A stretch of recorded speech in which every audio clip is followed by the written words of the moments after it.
అమెరికాలో చిందరవందరగున్న మీ ఇంటికి handyman, cleaning, plumbing services కోసం కాంటాక్ట్ ఇన్స్టా సర్వీస్. యుఎస్ లో ఎక్కడైనా ఎప్పుడైనా for instant bookings visit instaservice.com.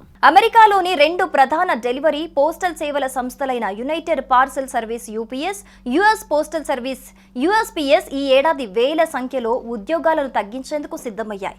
ఖర్చులను తగ్గించుకోవటం, కార్యకలాపాలను ఆధునీకరించడం, ముఖ్యంగా ఆటోమేషన్ పెంచడం వంటి కారణాలతో ఈ నిర్ణయం తీసుకున్నట్లుగా తెలుస్తోంది. ఈ పరిణామం డెలివరీ రంగంలోని వేలాది మంది కార్మికుల భవిష్యత్తును ప్రశ్నార్థకంగా చేస్తోంది.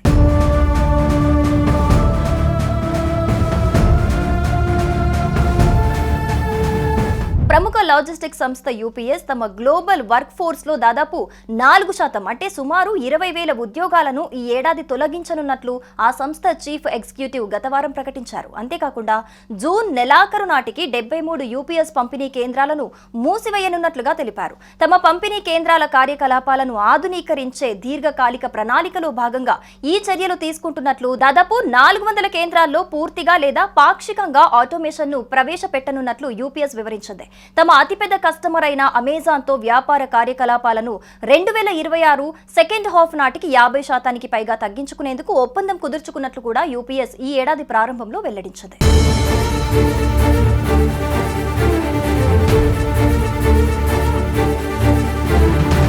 మరోవైపు ప్రభుత్వ రంగ సంస్థ అయిన యుఎస్ పోస్టల్ సర్వీస్ యుఎస్పీఎస్ కూడా తీవ్ర ఆర్థిక ఒత్తిడిలో ఉంది. సుమారు $100 బిలియన్ నష్టాలను చవిచూసిన ఈ సంస్థ భవిష్యత్తులో మరో $200 బిలియన్ నష్టపోవచ్చని అంచనాలున్నాయి. ఈ నేపథ్యంలో సంస్థ పునర్వ్యవస్థీకరణలో భాగంగా 10,000 ఉద్యోగాలను తొలగించనున్నట్లు మార్చి నెలలో అప్పటి పోస్ట్ మాస్టర్ జనరల్ లూయిస్ డిజాయ్ ప్రకటించారు. 2024 నాటికి యుఎస్పీఎస్ లో 5,33,724 మంది ఉద్యోగులున్నారు.